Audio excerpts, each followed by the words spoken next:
Hello guys, இன்றைக்கி நம்ம 2 dimensional random வேரியபிள்ஸில் உள்ள கான்செப்ட்ஸ் எல்லாம் பார்க்கலாம். ஃபர்ஸ்ட் இந்த கொஷனில் என்ன கொடுத்துருக்காங்க அப்படின்னு சொல்லிட்டு பார்த்துடலாம். Let x1 and x2 as a joint PMF P of x1, x2 is equal to x1 plus 2x2 by 18 where x1, x2 is equal to 1 and 2. Find ஒரே ஒரு கொஷின் தான் கேட்டிருக்காங்க. Find the covariance of x1, x2. First covariance கண்டுபிடிக்கிறதுக்கு முன்னாடி இங்கே கொடுத்துருக்க ப்ரொபாபிலிட்டியோட functions கண்டுபிடிக்கணும் இல்லையா. ஃபஸ்ட் கிவன் என்ன கொடுத்துருக்காங்க, P of x1, x2 which is equal to x1 plus 2x2 by 18. So நம்ம இதுக்கு இந்த கொடுத்துருக்க வேல்யூஸ் எல்லாத்தையும் சப்ஸ்டியூட் பண்ணுறதுக்கு ஒரு டேபிளர் காலம் மாதிரி ஒன்று ஃபார்ம் பண்ணிக்கலாம்.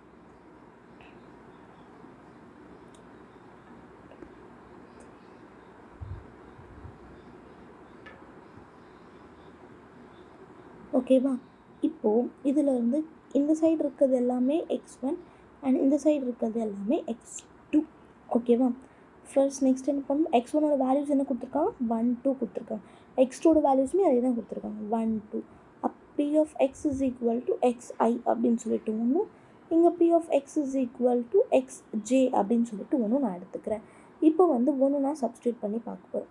இப்போ x1 1 இருக்கும்போது அண்ட் x2 1 இருக்கும்போது இதில் சப்ஸ்டியூட் பண்ணேன் அப்படின்னா, இப்போ x1 1 இன்ட்டு x2 1 இருக்கும்போது அப்போ 2 × 1 1 by 18 அப்படி போட்டோன்னா உங்களுக்கு என்ன வருது, இன்ட்டு 2 3 by 18 வருது இல்லையா. ஸோ அந்த மாதிரி ஒரு வாட்டி இதில் சப்ஸ்டியூட் பண்ணி பார்க்க போகிறோம். 3 by 18 and x1 1 and x2 2 இருக்கும்போது 5 by 18 அண்ட் x1 2 x2 1 இருக்கும்போது 4 by 18. x1 2 அண்ட் x2மே 2 இருக்கும்போது 6 by 18 வருது. ஸோ இப்போது இது எல்லாத்தையும் ஆட் பண்ணணும் அப்படின்னா P of xோட வேல்யூ கிடைக்கும். இப்போ P of x2 is equal to 1 இருக்கும்போது என்ன வேல்யூஸ், 7 by 18. ரெண்டுத்தையும் ஆட் பண்ணணும். அப்போ P of x2 is equal to 2 இருக்கும்போது 11 by 18 and then P of x1 is equal to 1 இருக்கும்போது 8 by 18. P of x1 is equal to 2 இருக்கும்போது 10 by 18. So இதோட ப்ரொபாபிலிட்டி எப்படி கண்டுபிடிப்பீங்க அப்படின்னா, இந்த ரெண்டுத்தையும் ஆட் பண்ணிங்கன்னா சேம், ரெண்டுத்தையுமே ஆட் பண்ணால் 18 by 18 வரும். ஸோ 18 by 18ஓட வேல்யூ 1. ஸோ இந்த மாதிரி வந்துச்சு அப்படின்னா நம்ம போட்டிருக்க இது கரெக்டு அப்படின்னு சொல்லிட்டு அர்த்தம். இப்போ நம்ம ப்ரொபாபிலிட்டி டேபிள் ஃபார்ம் பண்ணியாச்சு. நெக்ஸ்ட் நம்ம என்ன கண்டுபிடிக்கணும், covariance of x1 and x2 கண்டுபிடிக்கணும். Covariance of x1 and x2 கண்டுபிடிக்க ஒரு ஃபார்முலா இருக்குது. அந்த ஃபார்முலா என்ன அப்படின்னா, E of x1 x2 minus E of x1 into E of x2. So இது எல்லாத்தையும் கண்டுபிடிச்சா தான் நம்மளால் கோவேரியன்ஸ் கண்டுபிடிக்க முடியும். ஸோ ஃபஸ்ட் நம்ம என்ன கண்டுபிடிக்க போகிறோம், E of x1 கண்டுபிடிச்சிக்கலாம். E of x கண்டுபிடிக்க உங்களுக்கு ஃபார்முலா தெரியும், என்னது, x into f of x. இது இருந்துச்சு அப்படின்னா இது E of x அப்படின்னு சொல்லிட்டு கண்டுபிடிச்சிடலாம். ஸோ அதே மாதிரி இப்போ இங்கே என்ன பண்ண போகிறோம் அப்படின்னா, summation of I is equal to 1 to somewhat எது வரை இருக்கும் அது வரையும் and then x1 into P of xi. இதுதான் formula.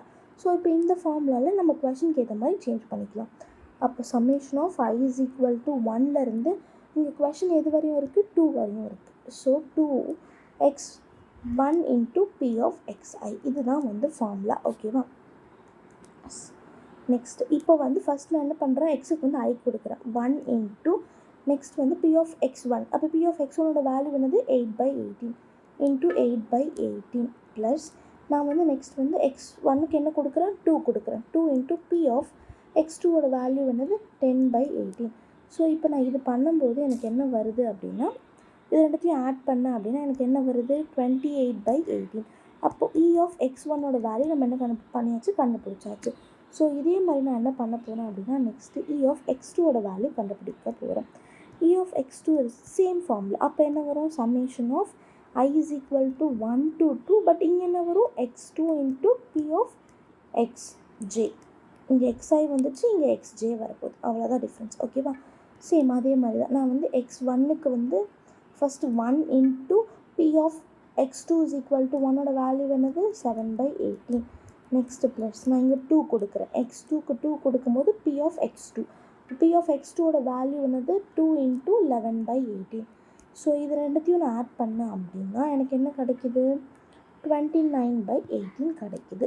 So P of x2 கண்டுபிடிச்சாச்சு. நெக்ஸ்ட் நான் என்ன கண்டுபிடிக்கணும், E of x1 x2 வந்து கண்டுபிடிக்கணும். இதை எப்படி கண்டுபிடிப்பேன், இப்போ ரெண்டுமே இருக்குது இல்லையா இங்கே. இப்போ எனக்கு இதுவே வந்து தனித்தனியாக மல்டிப்ளேயில் இருந்துச்சுன்னா ப்ராப்ளம் இல்லை. பட் x1 அண்ட் x2 வந்து ரெண்டுமே ஒரே ஃபங்க்ஷனுக்குள்ளே இருக்குது. இது எப்படி கண்டுபிடிக்கணும் அப்படின்னா, summation of I is equal to 1 to 2 and then இது வந்து x1க்கு. இப்போ x2க்கு summation of j is equal to 1 to 2 x1 x2 P of xi yj. இதுதான் வந்து ஃபார்முலா. ஸோ இப்போ பார்த்தீங்க அப்படின்னா ஃபஸ்ட் வந்து x1 அதாவது I1 அண்ட் தென் ஜேயுமே 1ஆக இருக்கும்போது எனக்கு என்ன வேல்யூ வருது, 3/18 வருது. அதாவது I1 J1 3/18 வருது. நெக்ஸ்ட் I1 J2 இருக்கும்போது ப்ளஸ் I1 J2ஆக இருக்கும்போது என்ன 5/18 ப்ளஸ் அதுக்கப்புறம் I2 J1ஆக இருக்கும்போது 4/18. இந்த டேபிள் காலமில் இருந்தால் இந்த வேல்யூஸ் எல்லாத்தையும் எடுக்கிறேன். I2 J1ஆக இருக்கும்போது 4/18. நெக்ஸ்ட்டு I2 J2ஆக இருக்கும்போது என்ன வேல்யூவாக இருக்குது, 6/18 ப்ளஸ் 2 × 2 × 6/18. ஸோ இது எல்லாத்தையும் இப்போ நீங்கள் கேன்சல் பண்ணிங்க அப்படின்னா 3/18 ப்ளஸ் 10/18 ப்ளஸ் 8/18 ப்ளஸ் 24/18. ஸோ எல்லாத்தையும் ஆட் பண்ணேன் அப்படின்னா எனக்கு வந்து 45/18 கிடைக்குது. ஸோ எனக்கு வேண்டிய இந்த ஃபார்முலாவில் வேண்டிய எல்லாமே நான் கண்டுபிடிச்சாச்சு. இப்போ நம்ம கண்டுபிடிச்ச வேல்யூஸ் எல்லாத்தையும் தூக்கிட்டு போய் இந்த ஃபார்முலாவில் சப்ஸ்டியூட் பண்ண போகிறோம். Covariance of x, y which is equal to E of x1 x2 minus E of x1 into E of x2. ஓகேவா, இப்போது எனக்கு இதோட வேல்யூ என்ன கிடச்சிது, 45/18 மைனஸ் இதோட வேல்யூ x1ஓட வேல்யூ என்ன கிடச்சிது, எனக்கு இங்கே கண்டுபிடிச்சிச்சு 28/18 கிடச்சிருக்கு. 28/18 இன்ட்டு எனக்கு x2ஓட வேல்யூ என்ன கிடச்சிது, 29/18 கிடச்சிது. ஸோ இது ரெண்டுத்தையும் மல்டிப்ளை பண்ணோம்னா 45/18 மைனஸ் 812/324. இப்போ நான் இதுக்கு வந்து எல்சிஎம் எடுத்து நான் வந்து பண்ணேன் அப்படின்னா 810 மைனஸ் 812/324. இப்போது இதை பண்ணிவிட்டு நெக்ஸ்ட் வந்து மைனஸ் 2/324 வருதா. ஸோ இப்போ நான் இதை டிவைட் பண்ணேன்னா எனக்கு என்ன வருதுன்னா மைனஸ் 0.0061 இது வருது. இதுதான் வந்து இந்த கொஷனுக்கான ஆன்சர். இப்போ நம்ம வந்து covariance of x and y கண்டுபிடிச்சாச்சு. Hope you understood this question. Thank you so much.